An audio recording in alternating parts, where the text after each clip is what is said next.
Some of the greatest heroes we have are the men and women of our military. And right here in our backyard, we have an amazing place called Joint Base McGuire Dix Lakehurst. We're here now. We're getting some incredible access to the facilities and some of the great heroes who make things happen here. So let's go meet them. It is such an honor for us to be joined by Brigadier General William Knight, Vice Commander, U.S. Air Force Expeditionary Center here at Joint Base McGuire Dix Lakehurst. General, it is a pleasure to have you here with us. Thank you for coming out to the base today. Give everybody a little insight into you. Tell us about yourself. Well, I go by Bill. My name is Bill Knight, and I'm grew up in New Orleans, Louisiana, just outside of New Orleans. Went to college at Auburn University, and I've been serving in the United States Air Force for just under 28 years now.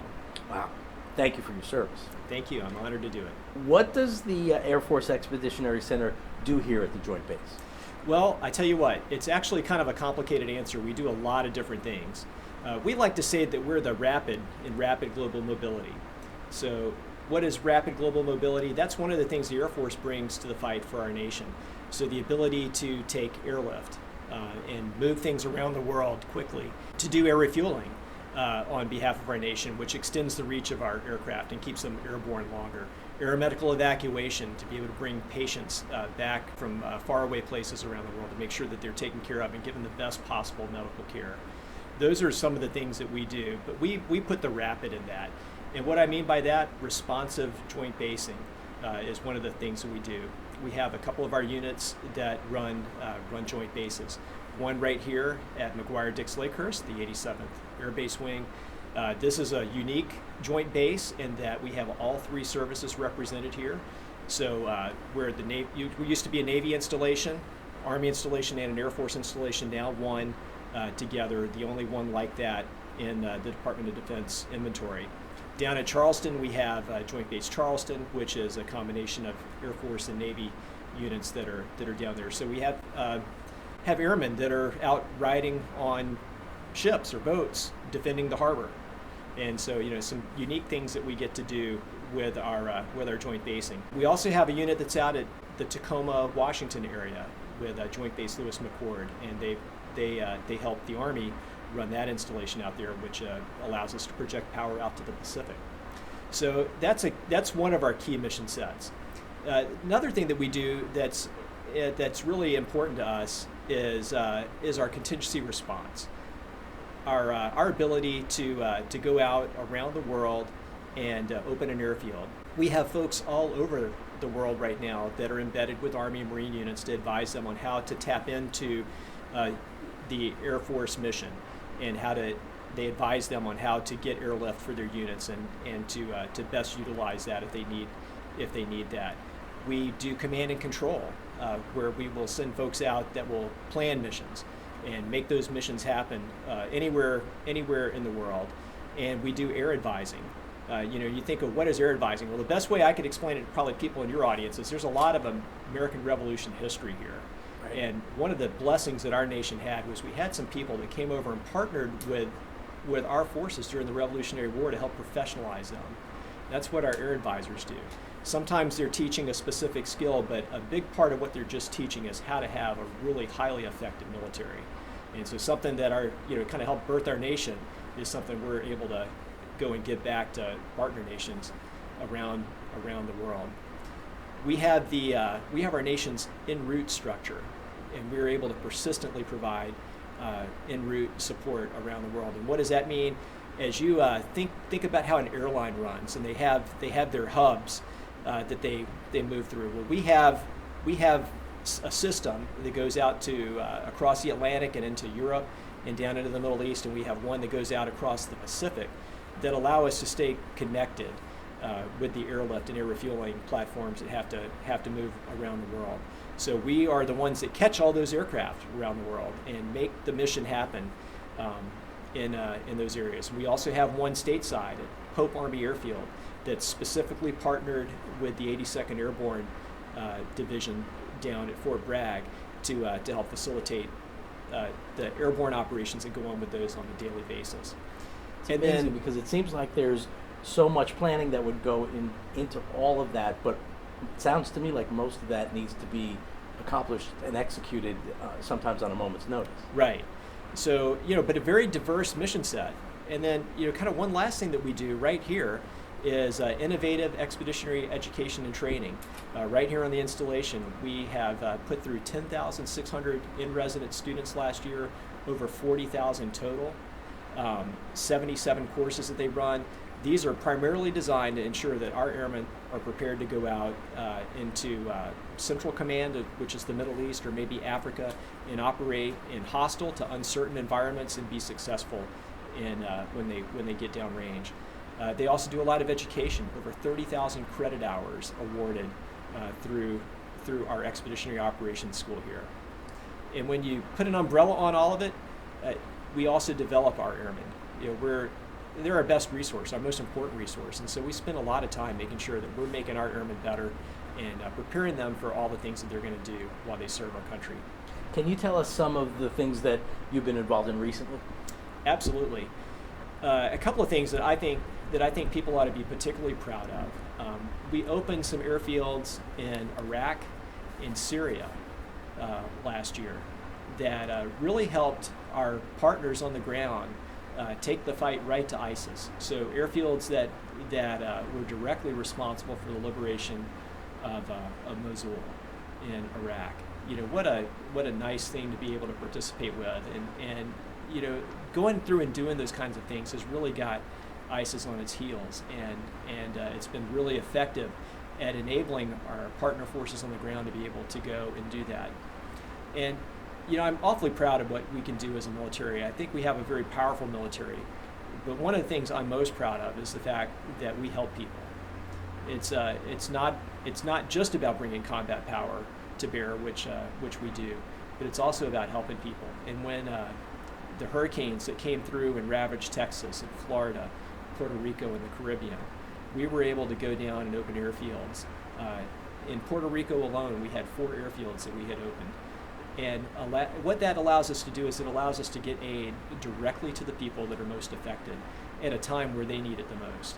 And that means a lot to us to be able to get out and do that. And it's not just the people that open the airfields, but again, it goes back to some of the smaller missions that I think are less obvious, the ability to command and control those missions to make sure that the folks that are getting there are efficiently doing that. In a humanitarian situation, you can really bog down a place if there's not good coordination on the help that's coming in. So making sure that when the help arrives, they're ready to receive it, and that the help can get out quickly. It's a real art to doing that, and our folks have a big part in making that happen. You've seen so many places. What are your impressions of the Joint Base here? Well, I tell you, I love it here. We absolutely love being here. This is it's a phenomenal mission. We do almost everything that you can do in Air Mobility Command, which is our parent command. You can do it right here out of Joint Base McGuire, Lakehurst. So all of our mission sets are here, and so it's kind of fun to get to see how it all comes together. This is one of the places that you can look and see a wide variety of mission sets that we do right here.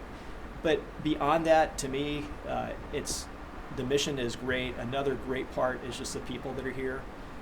There are tremendous people in the local area. We have been warmly received here, and it is just a phenomenal place to get to live. And my wife and I are having a great time here. Well, I will tell you, as neighbors to the Joint Base, we are so proud to know that so much great work for our nation and for the world is being done right here in our backyard. So we thank you so much for that and support you 100% on it. Well, and I will tell you what I thank you for is that in addition to the military affairs committees that we have in Burlington County and Ocean County, it's just the fact that anywhere you go, if you're in uniform and people see you, they stop, they shake your hand, they say thank you. I'm well aware that thanks is maybe not for the person inside of the uniform. It's respect for what we do and what we represent. And I know for all of us, we don't want it to be about us. It's about the great nation that we live in. It's a nation that we're proud to serve, and we're proud to be in New Jersey. And it really is just a great place to live, and we're so thankful for the warm reception we get from all of our neighbors here. Can you tell us about some projects or things that are going to be going on in the future that we can look forward to here at Joint Base? Yeah, absolutely. One of the things I would want to say is I think for the public that there's a lot of attention that goes on fighting terrorism, It's been in the news now for more, we're coming up on almost 2 decades now of where it is. And so when the public thinks of us, I think they very much think in terms of Iraq and Afghanistan and maybe Syria. But what I would say, we're still very much engaged in doing that. That's a big part of what we do. But another big part of what we do is making sure that we are prepared across the full spectrum of operations. A lot of things that go on behind the scenes is the work that we do to make sure that we're ready to fight any adversary, a near peer adversary, an adversary that may want to do things that we haven't been seeing in the Middle East over the last couple of decades. So a lot of that goes on behind the scenes, and it's not really highly visible. But I think the American people should know that we're prepared to fight across the full spectrum of operations, and that we're laser focused from the very top of the Department of Defense down to our soldiers, sailors, airmen, and Marines here to be ready across that full spectrum of operations. And then another thing that I would say that you ought to know is we're bringing the KC-46 here, and we're pretty excited about that. It's our newest air refueling platform. I am a tanker pilot, a KC-135 pilot. Those airplanes are pretty old, built in the 1950s and early 1960s. So we're excited about that. The KC-10s that are a little newer, they were also pretty old, built largely in the 1980s. And so we're excited to have a new platform, and it's coming right here to McGuire Dix Lakehurst. So you'll see some construction going on around here in preparation for bringing that aircraft on board.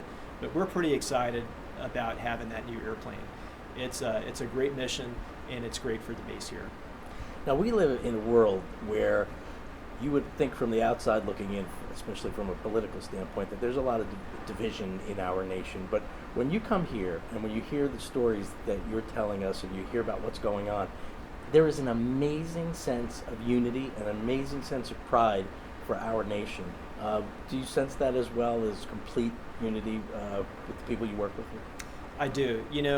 It's one of the things I really enjoy about serving in our military, and I hope it's something that we can go back out and into the community. And I mean, we certainly are aware of the divisiveness that can come out, and the anxiety sometimes that's felt on the outside.